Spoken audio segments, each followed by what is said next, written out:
সবাই একটু হাততালি দিয়ে গাড়ি সমর্থন করবে।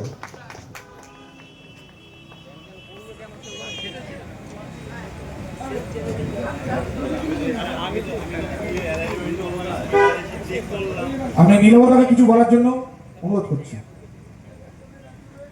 আজকে আমাদের বারাসাত গেঞ্জি মিলের এখানে লোকনাথ মন্দির কমিটি এবং গেঞ্জি মিল ইয়ং গ্রুপের যত ছেলেরা এবং মহিলারা আজকে প্রাকৃতিক একটা ব্যাপক দুর্যোগ কদিন ধরে চলছে আপনারা সবাই জানেন, তার মধ্য দিয়ে যেভাবে এখানকার ব্যবসায়ী বন্ধুরা থেকে শুরু করে যুবক ভাইরা থেকে শুরু করে মায়েরা বোনেরা থেকে শুরু করে যেভাবে এই এলাকায় আজকে একটা সাফল্যমণ্ডিতভাবে রক্তদান শিবিরটাকে অনুষ্ঠিত করেছেন এবং রক্তদানে যেভাবে মানুষ আজকে প্রাকৃতিক দুর্যোগকে উপেক্ষা করেও এখানে রক্তদান করেছেন এবং এই অনুষ্ঠানটাকে আজকে সাফল্যমণ্ডিত করে তুলেছেন, তার জন্য প্রথমত আপনারা প্রত্যেকে নিজেদের জন্য একটা জোরে হাততালি দিন তো।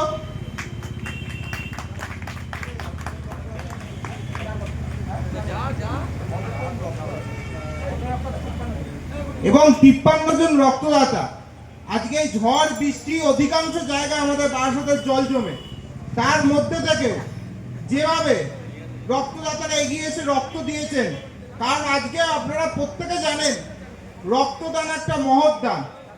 রক্ত এমন একটা জিনিস যেটা কোনো ল্যাবরেটরিতে খুঁজে পাওয়া যাবে না। কোনো বিজ্ঞান অনেক এগিয়ে গেছে, বিজ্ঞান মহাকাশে চলে গেছে, চাঁদে আজকে মানুষ যাচ্ছে, তারপরেও দেখবেন রক্ত কিন্তু তৈরি করা যাচ্ছে না, রক্ত আমাদের মানব দেহ থেকেই নিতে হয়। সেই রক্তদান আজকে সম্পূর্ণ করার মাধ্যমে যে মুমূর্ষু রোগী, যে রোগীদের রক্তের দরকার, তাদের কাছে রক্তটা পৌঁছে দেওয়া হলো। এবং আজকে ৪র্থতম বর্ষে যখন এখানকার কর্মকর্তারা আমাদের সঙ্গে এসছেন, যোগাযোগ করেছেন, আমরা এসছি। আমরা সকালবেলা আজকে আসতে পারিনি কিছু কারণের জন্য, তার জন্য দুঃখ প্রকাশ করছি। সন্ধ্যায় এসছি, অনেকটা দেরি হয়েছে আপনাদের কাছে আসতে, কিন্তু এটা বলতে পারি আজকে থেকে আগামী দিন যতদিন আপনারা এখানে আপনাদের কর্মসূচি করবেন, যতদিন আপনারা এখানে রক্তদান করবেন, লোকনাথ মন্দিরের কাজ করবেন, সামাজিক কাজ করবেন, সমাজ সেবার কাজ করবেন, ততদিন আমরা আমাদের পক্ষ থেকে, আমি নীলম ব্যানার্জি, আমি অশোক পোদ্দার, সুরাজ পাসওয়ান সহ যত আমাদের ফুল টিম আছে, আমরা পূর্ণভাবে আপনাদের সহযোগিতা করব এবং আগামী দিনে যাতে আপনাদের কর্মসূচি আরো বড় জায়গায় যায় সেই জন্য আমরা সার্বিকভাবে সহযোগিতা করব। জয় লোকনাথ বাবা।